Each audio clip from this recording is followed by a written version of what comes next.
Muy buenos días, bienvenidos a Está Pasando. La actualidad en Castilla y León nos deja hoy varios titulares interesantes. Hablaremos de incendios. Ayer mismo el presidente de la Junta compareció a petición propia en las Cortes y después de hacer balance de un verano durísimo en cuanto al fuego, anunció un nuevo plan para prevenir estas situaciones. Pero también hablaremos de diálogo social o de si es adecuado seguir con la mascarilla en los transportes públicos. Pero si les parece, comenzamos con un pequeño recorrido por algunos de los puntos donde hoy está la noticia. En Segovia están de estreno. Allí hace bien poco han abierto las puertas del nuevo centro de día para personas con Alzheimer. Alberto Guerrero. Y aquí estamos, efectivamente, en este flamante centro, 1.200 metros cuadrados de instalaciones, 3 unidades de convivencia, una de ellas la tenemos a nuestra espalda. Un centro que se ha tardado en conseguir 10 años, más de una década, y no por las obras que se ha construido en 2 años, sino porque ha sido un sueño largo de insistencia, solidaridad y esfuerzo de todos los segovianos y de las instituciones. Vamos a conocer todos los detalles del funcionamiento y también de las instalaciones en unos minutos aquí en Está Pasando. También en Castilla y León el Grupo Mixto ha presentado en las Cortes una proposición no de ley que pide cambios en la gestión de los comedores escolares de nuestra comunidad. A instancias del Grupo de Podemos, lo que pretenden es que los colegios que se sustenten con fondos públicos y que tengan cocina ofrezcan el menú para los niños de elaboración propia. Nos lo cuenta hoy Natalia Fernández. ¿Qué tal, María? Muy buenos días. Pues si esa proposición no de ley pide apostar porque sean los propios comedores escolares los que se encarguen de hacer aquí la comida in situ, es decir, que el centro escolar haga el menú de los más pequeños. Esta proposición no de ley se debate hoy en el Pleno de las Cortes de Castilla y León, así que vamos a hablar sobre ella, sobre esta proposición, y también estaremos aquí en este centro donde sí se hace la comida casera. Lo vemos aquí en Está Pasando. Y nos iremos a Madrid, pero por un asunto que afecta a nuestra comunidad también. Hoy el Partido Ciudadanos registra una iniciativa parlamentaria sobre el Plan Mercancías 30. Es un proyecto del Ministerio de Transportes para fomentar el uso del ferrocarril en la movilidad de mercancías.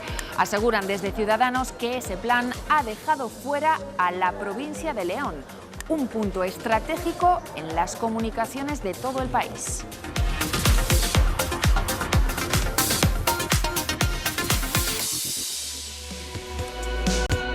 Pues comenzamos ya a abordar esos temas que les hemos presentado en titulares, pero antes tenemos que mirar a la mesa, como siempre, y saludar a 2 personas que nos acompañan esta mañana. Chema Sánchez del Monte, director de comunicación de Iberaval. Muy buenos días. Buenos días. Y también está con nosotros Agustín Prieto, exsecretario general de UGT Castilla y León. Buenos días, Agustín. Muy buenos días. Bueno, gracias a ambos por estar aquí. Vamos a empezar porque horas después de la comparecencia a petición propia del presidente de la Junta para abordar la última campaña de incendios en Castilla y León, sus palabras siguen generando reacciones. Reconoció Mañueco ayer que ha sido un verano especialmente duro y complicado, con más de 80.000 hectáreas arrasadas en Castilla y León y con la pérdida de 3 vidas. Un verano con unas condiciones climáticas sin precedentes también. Vamos a escuchar primero, si les parece, al presidente de la Junta.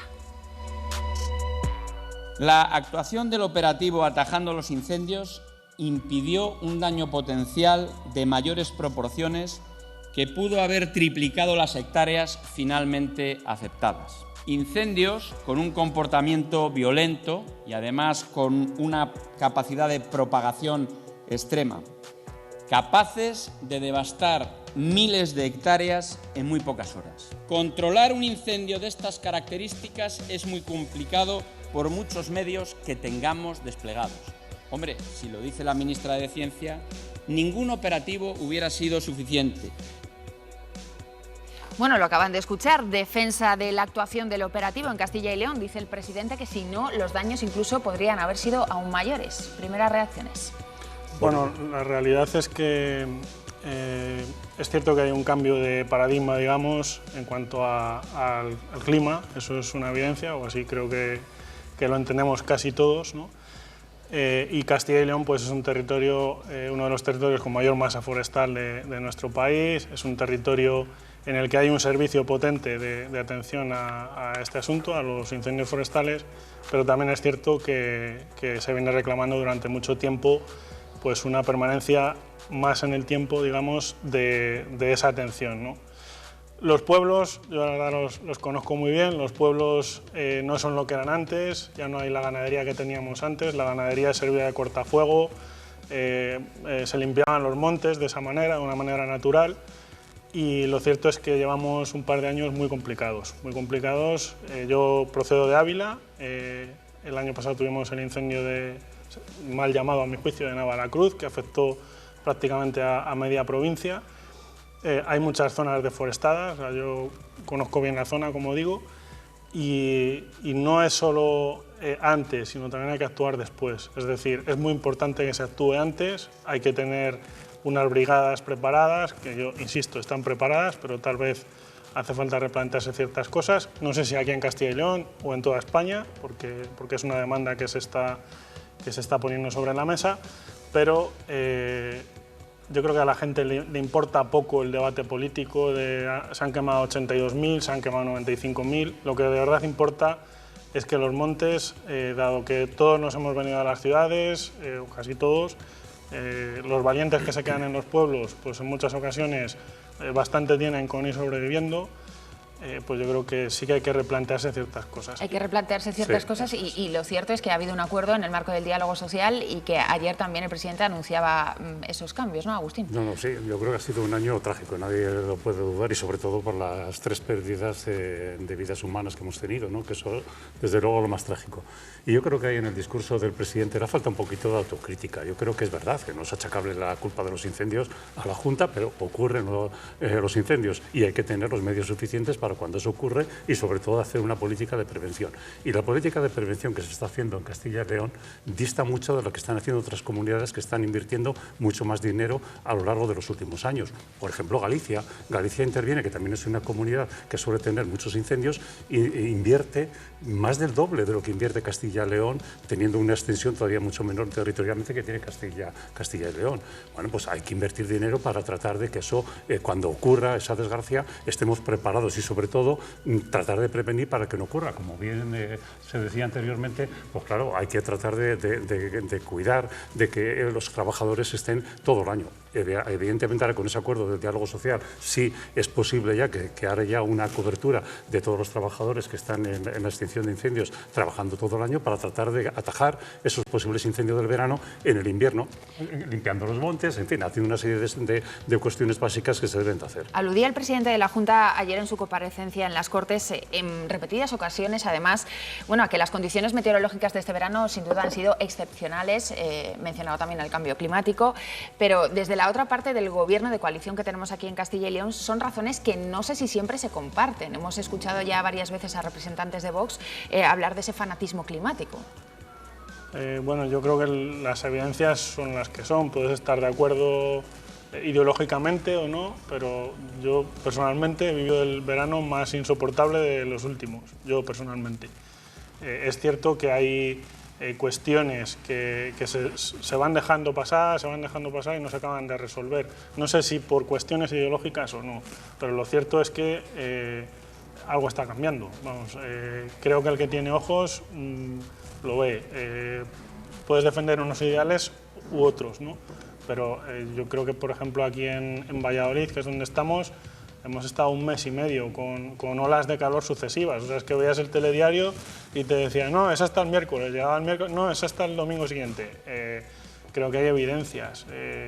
O sea, otras cosas creo que se pueden discutir, pero esta es para mí. Sí, yo creo que es indiscutible lo del cambio climático, lo estamos sufriendo ya todos permanentemente. El calentamiento global de todo el mundo, ahí está, ya hay estadísticas en lo que van diciendo que poquito a poco, medio grado, un grado ya, se va aumentando la temperatura y desde luego la ola de calor que hemos vivido en este año en toda España, ¿no? y en medio Europa, desde luego ha sido algo que invita, bueno, nos incita a todos a creer que ese cambio climático es una realidad, no es una cuestión de un partido político que lo crea o no lo crea, es una realidad y No es una cuestión de fe. los datos no se discuten, se constatan y punto, ¿no? Vamos a avanzar en el discurso porque ayer también el presidente de la Junta anunció que se va a elaborar un nuevo plan al respecto, ese plan 42.3, que empieza el año que viene para la prevención de incendios, actuando, decía, sobre el origen y las causas no naturales. El proyecto se basa en la tecnología Big Data. Vamos a escucharlo. Castilla y León se situará en la vanguardia tecnológica para la lucha contra incendios. En esta línea quiero anunciar hoy una nueva plataforma tecnológica de gestión de la información de las emergencias por incendios forestales, que permita mejorar la seguridad y el trabajo de todo el personal ligado al operativo y en particular del personal que participa activamente en la extinción de los incendios. Pues Castilla y León va a estar a la vanguardia en la gestión de incendios a nivel nacional. Después la oposición le reprochaba que, desde luego, según ellos, ahora mismo estamos a la cola. Bueno, parece ser que la Junta sí que ha dado un giro, ¿no?, en la gestión de los incendios a raíz de este verano. Eso es evidente. Sí, yo creo que sí. Yo creo que el giro, por lo menos, bueno, si va a haber más inversión, va a haber estas tecnologías nuevas para que tratemos de prevenir esos incendios o cuando ocurren esos incendios que se ataque mejor a la extinción de ese incendio, pues bienvenido sea. Yo creo que en todo caso pues se necesitaba esa inversión que parece ser que ahora va a llegar, no sé si en la cuantía suficiente, pero hasta que no se conozca la letra pequeña ya veremos, pero en todo caso bienvenido sea, que hay que hacer esa apuesta, hay que hacer esa inversión en personal, dotarles de muchas más horas, de mucho más tiempo y también con un salario más digno y con un reconocimiento de la categoría que tiene el bombero forestal, que a veces no está suficientemente valorado esa categoría que esa persona necesita, ¿no? Yo creo que todo eso que se vaya ahondando en esa línea, con esa mayor inversión, pues bienvenido sea. Yo creo que lo veremos los resultados pues dentro del próximo año, este resultado, si esa inversión ha dado sus frutos, que creo que sí. Recordaba también ayer el presidente de la Junta que la inmensa mayoría de los incendios que se han producido este verano en Castilla y León, como casi siempre, tienen detrás la mano del hombre. No quiere decir que sean provocados intencionadamente, eso tenemos que aclararlo, pero sí que bueno, pues han sido provocados por consecuencias de la mano del hombre, es decir, por una colilla mal apagada, por una barbacoa hecha donde no se debía o en periodos donde no se debía. También hace falta quizás, ¿no?, inversión en esa concienciación a la población general, ¿no? Había una campaña hace 30 años, puede ser, Todos contra el fuego, que todos recordamos, todos los que estábamos por entonces.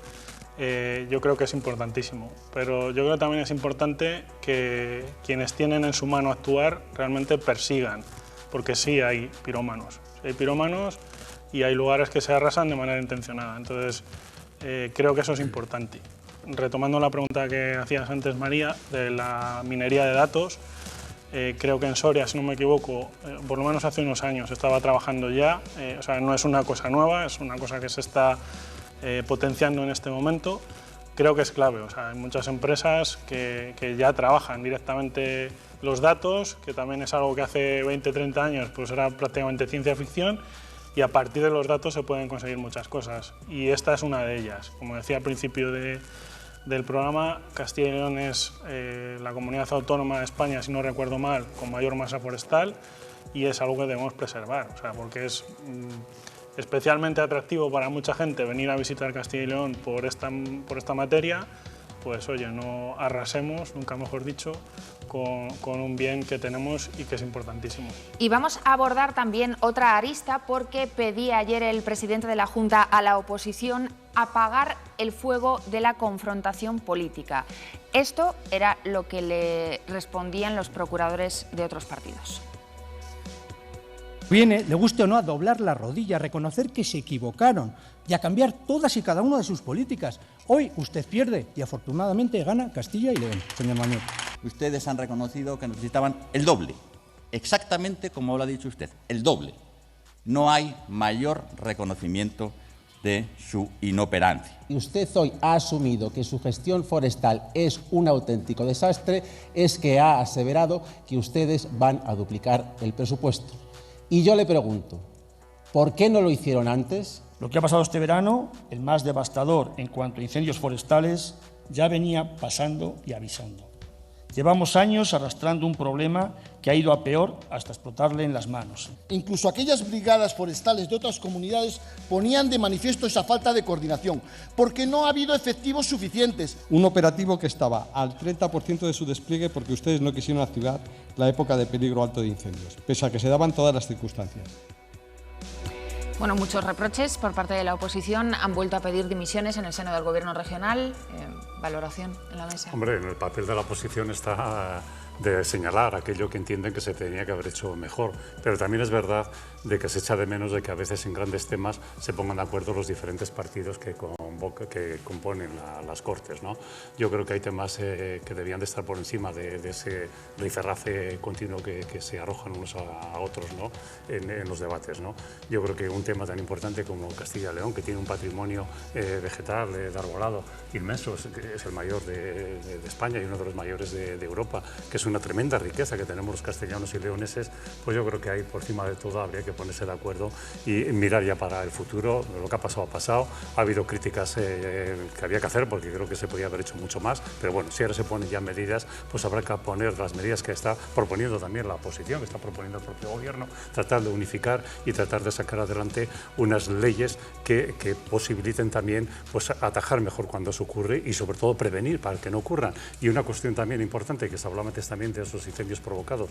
Yo creo que también ahí el Código Penal se tenía que endurecer para esas personas que habitualmente, pues bueno, que están detrás de esos por qué fuegos, razón ¿no? están detrás y están quemando el monte, quemando el patrimonio de todos los castellanos y leoneses, ¿no? Chema, no sé si quieres añadir algo brevemente. No, simplemente Castilla y León es la comunidad autónoma más grande de España. O sea, para la gente que tal vez no lo conozca, el territorio de España es igual que el de Austria, Castilla y León, perdón, es igual que el de Austria.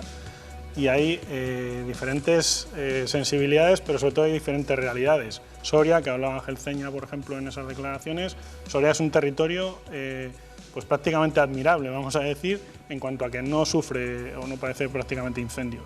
Pero hay otras provincias como Zamora, Salamanca, Ávila, que tienen realmente un problema, ¿no? Entonces, esto no se trata de que haya, como en otras cuestiones, territorios con dos velocidades. Aquí hay que atajar de raíz. Y es cierto que con medios, que con soluciones y sobre todo con acuerdo se pueden conseguir más cosas que como estamos viendo, porque es que lo que decía al principio es que a la gente ya la aburre, ¿sabes? Y sobre todo esta política en la que estamos instalados últimamente, la política del tuit, de que no pienso y digo lo primero que me llega a la boca. La gente de verdad que está a otras cosas. Bueno, pues otras declaraciones que siguen generando ecos en el día de hoy son las de ayer del consejero de Industria, Comercio y Empleo. Mariano Beganzones decía que su intención es abrir el diálogo social a nuevos sindicatos y a más organizaciones empresariales. Vamos a escucharle. Además de estos miembros privilegiados de la participación institucional, que son los sindicatos y la patronal más representativa, pues serán rondas, que una cosa no quita para la otra, serán rondas con sindicatos no tan representativos, pero sí que son importantes dentro de la comunidad, así como pues a patronales como pueden ser las cámaras de comercio o como pueden ser la empresa familiar. Bueno, abrir el diálogo social a otros sindicatos y no solo a los privilegiados. Esas eran las palabras del consejero Beganzones. Agustín. Bueno, yo creo que al consejero había que recomendarle que se lea la Ley Orgánica de Libertad Sindical, una ley orgánica del año 1985, en la que dice muy clarito quiénes son los sindicatos representativos. De privilegio ninguno, no hay ningún privilegio, se lo han ganado en las urnas. Quiero decir que la ley dice, y la propia Organización Internacional de Trabajo, la OIT, define muy bien quién compone los diálogos sociales, quiénes son. Son los representantes de los empleados, los representantes de los empleadores y el gobierno correspondiente. ¿Y cómo se adquiere esa representatividad? ¿Por designio divino? No, se adquiere esa representatividad porque hay urnas permanentemente votando los trabajadores. ¿Y quién es sindicato representativo? El que a nivel de España acredita tener un mínimo de un 15%, de un 10% de todos los delegados sindicales que se eligen en España. Ese sindicato representativo. Y en la comunidad autónoma, en las comunidades autónomas, en este caso Castilla y León, el sindicato aquel que acredita un 15% del total de delegados elegidos. Y ahí adquiere la representatividad. Y puede haber otros sindicatos que son representativos, como CESIF, por ejemplo, puede ser muy representativo en un determinado sector, pero no adquiere la condición de sindicato representativo porque no llega a todos los sectores y no llega a tener ese 15% en la comunidad. Es muy representativo en el área de la función pública. Pues claro, cuando hay negociación que atañe a la función pública, tiene que estar CESIF. ¿Faltaba más? Claro que sí, pero cuando hablamos de diálogo social, la OIT y la ley lo dicen muy claro, quién conforman ese diálogo social. Las cámaras de comercio las eligen, también hay que decírselo al señor Berganzones. ¿Quién elige las cámaras de comercio? Pues claro, votan las empresas, pues son ellos. No vamos a dar doble representatividad. O sea que eso yo creo que está muy reglamentado, tanto a nivel nacional como a nivel internacional, ¿no? Con lo cual yo creo que eso es una cuestión, una vida hacia adelante de la política de Berganzones, que lo único que quiere es acabar con el diálogo social, y yo lamento mucho que una seña identitaria de esta comunidad de Castilla y León, que el anterior presidente Herrera llevó a gala y que la potenció, hay que reconocerlo, a Herrera, un presidente del Partido Popular que ha estado muchos años en esta comunidad, pero que fue un gran defensor del diálogo social. Un diálogo social que está en el Estatuto de Autonomía, que hay muy pocas comunidades que lo tengan a ese nivel, incluso a nivel europeo solo hay algún ejemplo muy poquito lejano del nivel de diálogo social que teníamos aquí. Y el diálogo social no se puede tratar nunca como un privilegio, porque no lo es que es un derecho y es además una herramienta muy eficaz que han tenido los castellanos y leoneses a su servicio, y además, ahora se está poniendo en peligro. Referente a nivel nacional el diálogo social de Castilla y León en los últimos años, Chema. Sí, de hecho una de las patas de esto sabe más Agustín, por supuesto, que ha sido secretario regional de UGT muchos años, pero digamos que una de las señas de identidad, como tú bien dices, de Castilla y León ha sido ese diálogo social encaminado a la paz social, que es algo clave para un territorio como el nuestro, ¿no? Que es un territorio que está muy cerca además de Madrid, que podría tener oportunidades para implementación de muchas empresas y trabajadores, pero que digamos que una de las patas clave que se han ido trabajando durante muchos años es esta. Luego, que haya instituciones que tienen interés en formar parte de este diálogo social, creo que no es nuevo, Agustín. O sea, sí, pero no sería diálogo social. Yo no digo que no haya contactos, que haya diálogo y haya acuerdos con otros sindicatos y con otras instituciones, faltaba más. Claro que sí, pero no sería diálogo social. El diálogo social lo dice la OIT, lo dice las leyes. Está muy claro quién lo compone, punto. Y hay gente que no llega, es igual que si estamos hablando que en el Parlamento pues tiene que entrar otros representantes políticos que no han adquirido esa representatividad. Para que adquieran esa representatividad tienen que pasar por las urnas y tener una audiencia. Agustín, brevemente, porque hoy que te tenemos aquí con nosotros como exsecretario general de UGT, lo decíamos antes, dicen los sindicatos de Castilla y León que no es la primera embestida que reciben de este gobierno. No sé si consideras que tienen razón. Claro que tienen razón y yo creo que están poniendo el dedo sobre la llaga. Es que alguien quiere entender o trata de hacer entender a los castellanos y leoneses, el consejero, de que es que son unos privilegiados porque reciben dinero, pero sin embargo del dinero no es para los sindicatos, son para políticas activas de empleo, son para hacer formación, son para determinados programas que vienen bien a esta comunidad y desde luego que muchos se nutren de fondos también europeos y de fondos nacionales que se pueden poner en peligro y se pueden perder, con lo cual yo creo que hay el máximo responsable de todo esto. Yo no le echo la culpa a Berganzones, aquí hay un presidente de gobierno, que el presidente del gobierno se llama Fernández Mañueco, pues Fernández Mañueco tiene que dar un puñetazo sobre la mesa y tiene que decir que vale, que va a tirar por la borda algo que un presidente de su partido anteriormente potenció y que ha dado unos magníficos frutos en esta comunidad, lo va a tirar por la borda, va a mirar para otro lado permanentemente en este tema. Yo creo que no debe de mirar para otro lado, tiene que desautorizar claramente al consejero de Vox y decir, pues no, el diálogo social es una señal identitaria de Castilla y León que no la vamos a tirar por la borda. Bueno, vamos a seguir hablando seguro en más ocasiones de este asunto, pero ahora tenemos que cambiar de tema porque la coordinadora de Ciudadanos en Castilla y León, se lo decíamos en titulares, y otros dirigentes del Partido Naranja se han plantado hoy en Madrid para registrar una iniciativa parlamentaria sobre el Plan Mercancías 30. Un proyecto del Gobierno central en el que se quiere potenciar el ferrocarril para las mercancías, precisamente. Dicen desde Ciudadanos que ese plan deja atrás a la provincia de León. Sara Ayuso. Sí, hoy por hoy solo el 5% de las mercancías se transportan por vía ferroviaria. solo Grecia e Irlanda tienen una cuota inferior y el Gobierno de España se ha planteado elevar ese porcentaje hasta el 10% y para ello ha diseñado el plan Mercancías 30, que se basa en grandes corredores que transportarían camiones que realizarían los últimos kilómetros por carretera. Pero ese plan, según denuncia Ciudadanos, deja fuera a León y al noroeste de España. Nos acompaña Gemma Villarroel, coordinadora de Castilla y León de Ciudadanos, que, como comentabais, acaba de presentar en el Congreso una iniciativa parlamentaria. Gemma, buenos días, muchas gracias por hablar con nosotros. ¿Qué es lo que proponéis en esta iniciativa? Hola, buenos días, Sara. Bueno, pues lo primero, que no nos dejen fuera de este proyecto Mercancías 30. Ha costado muchísimo esfuerzo, os lo enseñaba antes, incluir el ramal ferroviario, que es esta línea amarilla que vemos por aquí, del corredor atlántico, para que Europa reconozca este ramal y, por tanto, tengamos la conexión con Europa y la conexión con el mundo.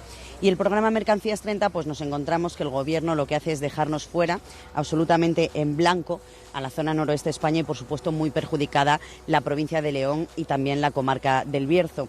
Esto al final nos deja en desequilibrio territorial con respecto a otras regiones y no podemos tener las mismas oportunidades. Y Ciudadanos, los liberales, siempre vamos a luchar para que las personas tengamos las mismas oportunidades y los mismos derechos, vivamos donde vivamos. Esto además es una pérdida de tiempo en el discurso que tiene el Partido Socialista de luchar contra la despoblación, porque además han tenido la cara de decir que primero tiene que existir la demanda para que el Gobierno pues acuda con infraestructuras a optar por el noroeste de España en este programa de Mercancías 30, y esto no es posible porque si no tenemos unas buenas infraestructuras la demanda nunca llegará a territorios que sufrimos la despoblación.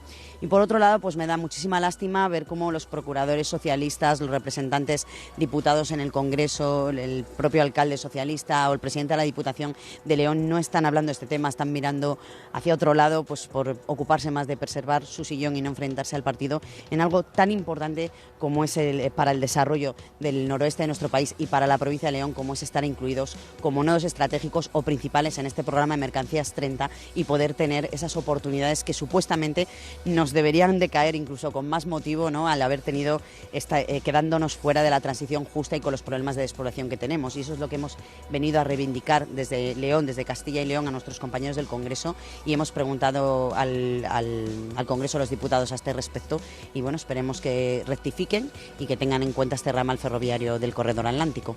Muchísimas gracias por hablar con nosotros. Ya lo saben, Ciudadanos considera una burla ese olvido de la zona noroeste en esta estrategia Mercancías 30 y insisten, para que haya demanda lo primero que tiene que haber son infraestructuras. Gracias, Sara Ayuso, desde Madrid en directo. Bueno, ese mapa que presentaba Gemma Villarroel, la verdad es que era bastante ilustrativo. Es cuando menos curioso que León se quede fuera de ese eje ferroviario cuando es uno de los nudos principales de conexión con el norte-noroeste de España. Bueno, al final hablamos siempre de los intereses de un territorio que tiene una vinculación clara con el ferrocarril, como es el de León, por muchas cuestiones, no solo por este ramal del Atlántico. O sea, es un territorio que además por su, digamos, condición orográfica, por sus características, pues siempre ha tirado, digamos, de ese medio de transporte, también para las mercancías. Y hay que tener en cuenta un dato que yo creo que no sé si se ha puesto sobre la mesa, pero que hay 500.000 puestos de trabajo en España vinculados al sector del transporte. Si hacemos la regla de 3 que siempre hacemos del 5% en Castilla y León, pues nos podemos hacer una idea. O sea, es un sector que tiene un peso estratégico económico muy importante, y luego pues la variante que comentaba Gemma Villarroel del apoyo a de evitar la despoblación siempre va a ser relevante, ¿no? Pero yo me quedo con esos dos puntos, ¿no? El aspecto económico, estas cuestiones, cuando lo tenemos claramente en el sur de la comunidad, hay territorios o en Soria, hay territorios que tienen AVE, otros que no tienen AVE, y claramente están condicionados por los transportes, ¿no? Pero bueno, aparte de esa parte económica, digamos, la parte de las personas que se ven afectadas siempre por este tipo de cuestiones, que muchas veces se debaten desde Madrid, que no se tienen en cuenta desde Madrid o desde otros puntos de decisión, no se tienen en cuenta las políticas de kilómetro cero, que muchas veces no se trabajan como se debería, y luego pues nos vamos con esto. Al final no deja de ser un trámite parlamentario en el Congreso de los Diputados, en la Cámara Baja, pero no sé, muchas veces nos podíamos ahorrar muchos procesos si se hablara con los directamente implicados. porque claro, a priori la música del plan suena bien, ¿no? Es fomentar el transporte de mercancías por ferrocarril, ahorrar combustible, contaminar mucho menos, descongestionar también las principales arterias del país. Pero eso, con León claramente aislado. Yo creo que suena bien en principio porque obviamente hay que hacer una apuesta por el tráfico de mercancías por ferrocarril. Y yo creo que ha habido en España históricamente durante los últimos años un abandono total. Se ha apuesto mucho por las líneas de alta velocidad y no las han hecho compatibles a líneas de alta velocidad con el transporte también de mercancías, para que llegaran también más rápidos y que fueran compatibles mercancías con viajeros en esas mismas líneas, ¿no? Ahora parece que se empieza a tratar de corregir y hay que tratar de hacer una apuesta que vertebre todo el territorio, también de España y obviamente el de Castilla y León, ¿no? Que no a veces las inversiones que se hacen en Castilla y León solo vienen obligadas o dadas porque somos una comunidad de paso hacia otras comunidades que tiene que llegar allí el tren y por eso no las meten por aquí, sino que sea también por la propia riqueza que genera en nuestra comunidad. Y en este caso yo creo que León, para mí creo que sus demandas son totalmente justas. Estamos hablando de que dentro de esta comunidad de Castilla y León hay una zona oeste que es la más deprimida de la comunidad y no solo de la comunidad, es una de las zonas más deprimidas de Europa, que son León, Zamora y Salamanca. Bueno, pues todo lo que se ponga también, vertebrar también a esas provincias más pobres en el resto de la comunidad y en el resto de España, pues creo que ayudará también a ese desarrollo. Y en esta línea, como un apunte también, pues no estaría de más que se pensaran también en reabrir la Ruta de la Plata, que vertebraba perfectamente desde Gijón a Sevilla, León, Zamora, Salamanca, tres provincias del oeste de la comunidad deprimidas, que también si reabrieran esa línea también favorecería mucho a esas tres provincias, ¿no? Bueno, vamos a seguir. Les decíamos antes que el Grupo Mixto ha presentado en las Cortes de Castilla y León una proposición no de ley en la que piden la necesidad de incluir los comedores escolares como parte del proceso educativo y que se garantice su carácter gratuito y universal en Castilla y León. Vamos con Natalia Fernández porque hay más peticiones. Natalia. Eso es, María. Como te decía yo antes, esa proposición no de ley pide, entre otras cosas, apostar porque estos comedores escolares sean precisamente los que hagan la comida casera aquí in situ, es decir, que el centro escolar se encargue del menú de los más pequeños. Esta proposición no de ley se va a debatir además hoy en el Pleno de las Cortes de Castilla y León, como comentábamos antes, y si nosotros nos fijamos en los propios datos de la Junta de Castilla y León, son el 37% de los centros públicos escolares los que sí hacen la comida casera aquí in situ en su comedor, frente al 64% que trae la comida de fuera. Por eso hoy nos hemos querido venir a un centro educativo que nos va a explicar por qué ha elegido ese modelo de hacer la comida casera. Así que en unos instantes también podremos hablar con la responsable de este centro para que nos cuente por qué ha elegido ese tipo de modelo. Pues enseguida vamos allí contigo, Natalia. Bueno, las cifras. Cada año miles de escolares en Castilla y León almuerzan en el comedor del colegio. Muchos ya tienen bonificado el precio en parte o en su totalidad, pero Eduardo, ¿cuáles son los datos de este curso que acaba de comenzar? Sí, pues es una opción que utilizan, a la que recurren muchas familias en nuestra comunidad autónoma. Aquí en Castilla y León hay 527 comedores escolares en centros educativos de titularidad pública. Este curso que acaba de comenzar, la asistencia media es de casi 33.000 escolares, aunque la cifra de comensales va a llegar a superar en alguna ocasión los 40.000 alumnos. ¿Cuánto le cuesta a las familias que el niño se quede a comer en el cole? Pues de media el menú del día son 4,20 €, aunque ese precio puede cambiar de un centro a otro y de un punto a otro de nuestra comunidad autónoma. Puede variar, como decimos, ese precio. También hay bonificaciones, lo decía antes María, del 50, el 75 y hasta el 100% de ese coste según ciertos requisitos. Este año, de hecho, se han concedido casi 30.000 ayudas al comedor y es completamente gratuito, María, para 24.000 escolares. Gracias, Eduardo, con todos esos datos. Bueno, pues esa PNL, esa proposición no de ley, partía del Grupo Mixto, concretamente de su portavoz de Podemos, de Pablo Fernández. Vamos a escucharle hace apenas unos instantes en las Cortes. La comida elaborada en el momento, con productos locales y de proximidad, por las manos de los cocineros y cocineras en nuestros centros públicos, en hospitales y en residencias de titularidad de la Junta de Castilla y León son de mayor calidad, generan empleo en el territorio y ofrece a nuestros niños, jóvenes, mayores y enfermos una dieta más saludable, equilibrada y nutritiva que las bandejas de comida precocinada de la línea fría por los que apuesta la Junta de Castilla y León. La línea fría lo único que hace es cocinar un producto, envasarlo al vacío y refrigerarlo por la técnica del abatimiento. Eso permite conservar todas las propiedades nutricionales y su sabor, textura, olor, color, temperatura y además garantiza una seguridad más amplia de la que pueden tener las cocinas de cada una de las escuelas, donde es más complicado controlar las dietas especiales para niños con alergia. Bueno, pues eso es lo que pedían, que siempre que se pueda la comida de los niños de los colegios se haga en el propio centro. Aseguran que es más sana, más equilibrada y es algo también que apoyan en su mayoría las AMPAs, las asociaciones de padres y madres de todos los colegios. Yo como tengo hijo en edad escolar, digo que bienvenido sería, ¿no? Pasa que al final es una cuestión sobre todo de recursos, yo creo, ¿no?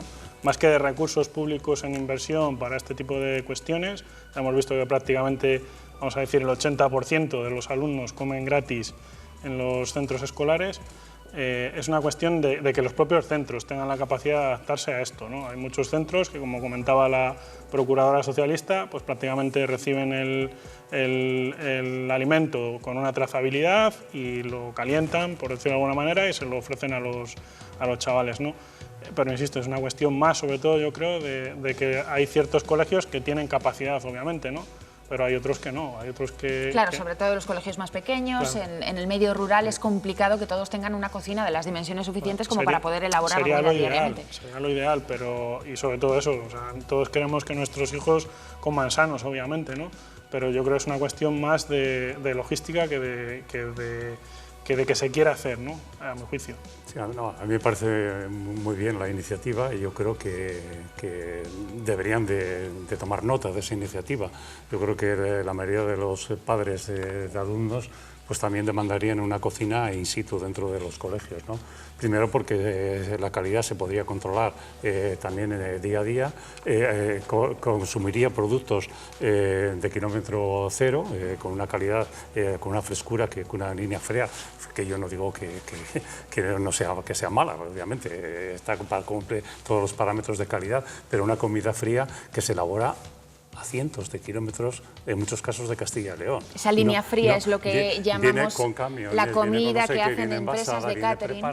Y eso también tiene una huella ecológica tremenda, ¿no? De negativa, ¿no? Y yo creo que si fuéramos a esas comidas, esas cocinas in situ, desde luego también sería incluso un aliciente para los propios alumnos, que también dentro del colegio empezarían a valorar la dietética, empezarían a valorar también la gastronomía, empezarían a valorar también qué son los productos, podían una asignatura más práctica que podían tener en los propios colegios, con lo cual yo desde luego creo que sí se debería. Es verdad que de la noche a la mañana se necesitan infraestructuras, como decía Chema, que a lo mejor no existen, pero se tendrán que ir preparando y caminar en esa línea. Bueno, en unos instantes vamos a seguir hablando de los comedores escolares, también de cómo educar a los chavales, ¿no? A cómo comer bien desde el colegio, pero ahora vamos hasta Segovia, porque allí acaban de inaugurar hace bien poco el que es su nuevo centro de día para personas con Alzheimer. Una noticia que llevaban esperando un tiempo, nos decías, desde la Asociación de Familiares de Afectados por esta enfermedad. Alberto. Pues muchísimo tiempo, 25 años hace que se formó esta Asociación de Familiares de Enfermos de Alzheimer, 1997, casi 12 de esos 25 años persiguiendo un sueño, tener un centro propio aquí en Segovia. Estamos en la primera semana de funcionamiento, 1.200 metros cuadrados de instalaciones para tratar más y mejor, como dicen, a las familias y a los enfermos de Alzheimer. En aquella fundación de 1997 de esta asociación estaba ya quien es hoy su presidenta, Isabel Miranda, que está con nosotros y nos acompaña. Buenos días. Buenos días. Los sueños se persiguen, hay que dedicar mucho tiempo y también aprovechar la solidaridad de los segovianos. Este es un buen ejemplo de ello, ¿no? Sí, efectivamente, esto ha sido un ejemplo maravilloso. Nosotros ponemos, por ejemplo, que el acueducto de Segovia se hizo piedra a piedra y este centro se ha construido piedra a piedra con la ayuda de las instituciones, pero también con la ayuda de muchos segovianos. ¿Cuáles son las mejoras que encuentran respecto al centro de adscripción municipal que teníais antes en la Albuera, que encuentran las familias y los enfermos con este centro, con estas nuevas instalaciones? Vamos, nosotros hemos ganado espacio y al ganar espacio hemos ganado usuarios. Había un nicho de personas con Alzheimer que no podíamos atender porque no teníamos espacio. Entonces aquí tenemos la ilusión de que esos que hemos perdido por el camino ya no los podemos recuperar, pero podemos recuperar a otros muchos que por desgracia irán saliendo día a día. Decía yo una cifra, 1.200 metros cuadrados de instalaciones. ¿A cuántos usuarios podéis atender ahora? Nosotros podemos atender, tenemos 3 unidades de estancias diurnas con una capacidad de 16 usuarios por unidad, y también tenemos salas polivalentes donde hacemos talleres de estimulación cognitiva que vemos que son muy efectivas, porque eso se hace en los primeros estadios de la enfermedad. Nosotros ahora atendemos a 40 personas, pero tenemos en mente atender, pues no lo sé, si pudiera ser el doble, mejor. Bueno, pues muchísimas gracias y enhorabuena por este esfuerzo, este sueño cumplido. Después hablaremos en unos minutos con una de las terapeutas de este equipo de tratamiento y veremos cómo funciona en el día a día este flamante centro. Enhorabuena, Isabel. Muchas gracias a vosotros y gracias a Castilla y León, que nos dais voz. Una voz que hemos estado 12 años dando la lata con el centro, pero que hoy es una realidad. Sueño cumplido, por tanto, hablamos de él en detalle en unos minutos. Gracias, Alberto. Enhorabuena también desde aquí. Bueno, buenas noticias llegan desde Segovia para esos enfermos de Alzheimer y también para sus familias. Brevemente, que tenemos que ir a publicidad. Sí, nada, rápido. Yo es una enfermedad que por desgracia conozco muy bien y se piensa sobre todo, se destacaba en el rótulo que es para los enfermos, pero también para los cuidadores. Hay que tejer todas las estrategias que sean posibles para ayudar a la gente que está cuidando a esta gente, porque es realmente duro. Sí, ¿no? Ahí en Castilla y León estamos ya hablando que es una enfermedad que afecta a más de 60.000 personas. Es un mazazo para el que la sufre, pero también es un mazazo para la familia, porque esa enfermedad requiere unas atenciones que desde el ámbito familiar a veces es muy complicado poder prestar, y todo este tipo de centros que pueden aliviar un poco la carga que soporta la familia, pues bienvenido sea. Seguramente se necesitarían muchos más centros de estas características en toda Castilla y León. Están de celebración, desde luego, hoy en Segovia. Vamos unos instantes, apenas 5 minutos a publicidad, pero enseguida volvemos a Está Pasando.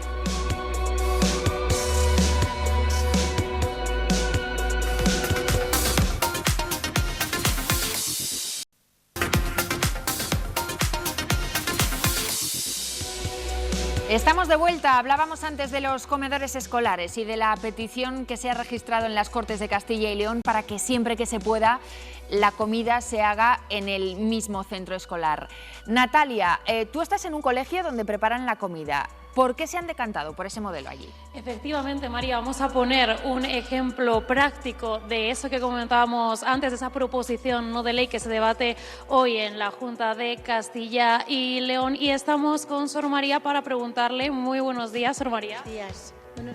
Queríamos preguntarle, ¿tienen algún tipo de menú que vayan siguiendo cada día aquí en el colegio? El colegio, la empresa que lo lleva, el catering, aunque hacemos la comida aquí, elabora un menú mensual con el cual a las familias les dicen lo que ha comido el alumno y la cena aconsejable para cada día del mes. Es verdad que cada día no tienen una serie de menú de comedor diferentes, sobre todo para que los peques tengan proteínas y tengan un poco de todo, ¿no? Hay una dieta bastante variada aquí en este colegio, ¿no? La dieta es muy variada. Los niños comen legumbres, comen verdura, comen también pasta, arroz, incluso platos típicos castellanos, como puede ser el cocido. El plato del cocido los niños les encanta. Y luego los segundos platos, pues pescado, carne y alguna receta casera de huevo, porque la comida es casera, se elabora en el centro, siempre además intentando que sean productos ecológicos dentro de la medida que se puede y que a los niños además se les haga atractivo el comer. Se cuida también muchísimo desde que entra el alimento en la cocina hasta que sale, todo aquel tema de las alergias y de las intolerancias. A estos alumnos se les guisa aparte, se les entrega aparte. Montarte, ¿no? Lo que comentaba usted, sobre todo de que la comida es casera, ¿verdad? También yo creo que los pequeños lo notan bastante, ¿no? Porque yo creo que aquí hay un poco una fórmula mágica que cuando llegan a casa dice qué rico estaba lo que he comido en el comedor. Y muchas veces vienen las mamás, te dicen, a ver, ¿cómo habéis guisado las lentejas? Que mi hijo en casa no las come y hoy me ha dicho, menudas lentejas que he comido en el cole, qué ricas estaban. Y bueno, pues los niños comen porque ven comer a otro. Y porque también les vas como, mira, qué rico está, esto sirve para crecer, te vas a hacer fuerte, y terminan comiendo todo. Platos que incluso a veces no nos imaginamos. Un arroz negro, por ejemplo, les encanta. El cocido castellano es total, comen todo, y alguna vez algún pequeño de la parte de infantil te dice, ¿y por qué a mí no me habéis puesto ese chorizo negro?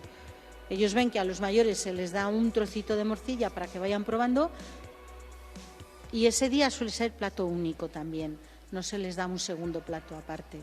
Para finalizar, Sor María, no sé si habéis hablado con algún nutricionista para poder seguir unas pautas para los pequeños, que al final la alimentación cuando somos pequeños es muy importante porque todavía tenemos que crecer. ¿Y por qué habéis elegido en este colegio en particular este modelo, que la comida pues al final sea casera?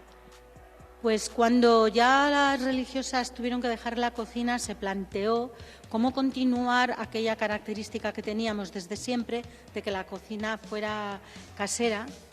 Entonces se eligió este catering que tenemos ahora, que nos permite hacer la comida en el centro.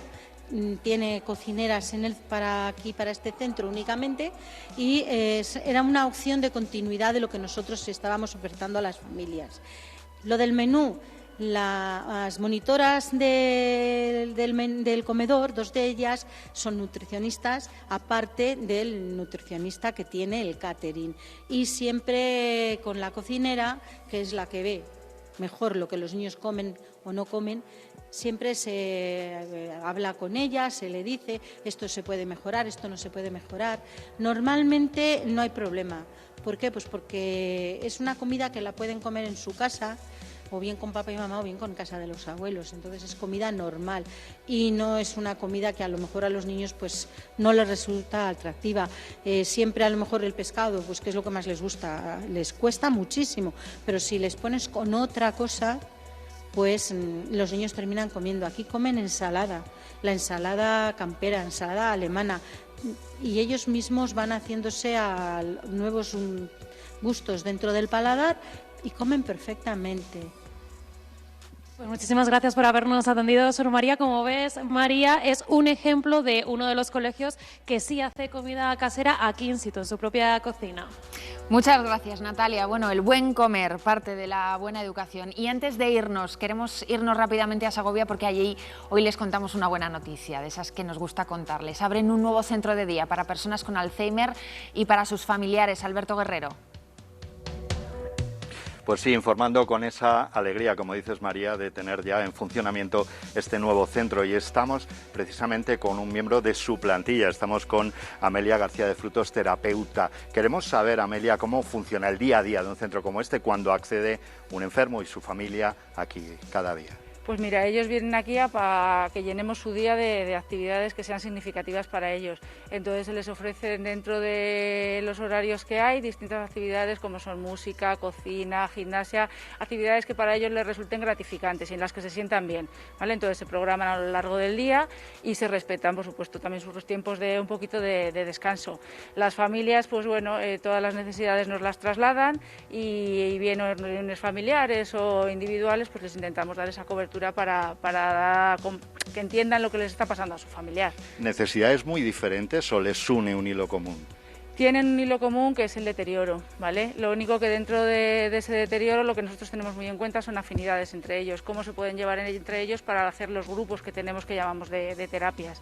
Y por último, quería saber quién puede acceder, de quienes nos están viendo también desde Segovia, quién puede acceder a un centro como este. Pues cualquier persona que tenga un deterioro cognitivo, ya desembocada en demencia o no, pero ese perfil de personas son los que pueden acceder al centro. Gracias, Amelia. Damos la enhorabuena a Isabel y damos la enhorabuena por el trabajo. Esta es la buena noticia que damos, ya en marcha este nuevo centro aquí en Segovia de la Asociación de Familiares de Enfermos de Alzheimer. Gracias, Alberto Guerrero, en directo desde Segovia. Bueno, buena noticia para los enfermos, para los familiares y también para los trabajadores, porque no es sencillo trabajar con personas con esta dolencia. No, en absoluto. O sea, yo lo comentaba antes, al final es una enfermedad, una demencia que obliga a estar 24 horas pendientes de los enfermos. Y bueno, yo insisto, creo que es clave, a las personas con esta demencia se las ayuda, se trabaja con ellas, hay talleres, hay protocolos, pero a la gente que está alrededor de ellos, que suele ser también gente mayor, ojo, creo que hay que estar muy pendiente de ellos. Porque, hay que cuidarlos también, porque desde luego. Porque es clave. Pues Chema Sánchez del Monte, director de comunicación de Iberaval, Agustín Prieto, exsecretario general de UGT. Muchísimas gracias a ambos por habernos acompañado hoy. Hasta la próxima. Y no se pierdan el análisis de Está Pasando hoy sobre la mesa, la sequía que azota a toda España y también, como no, a Castilla y León en unos instantes.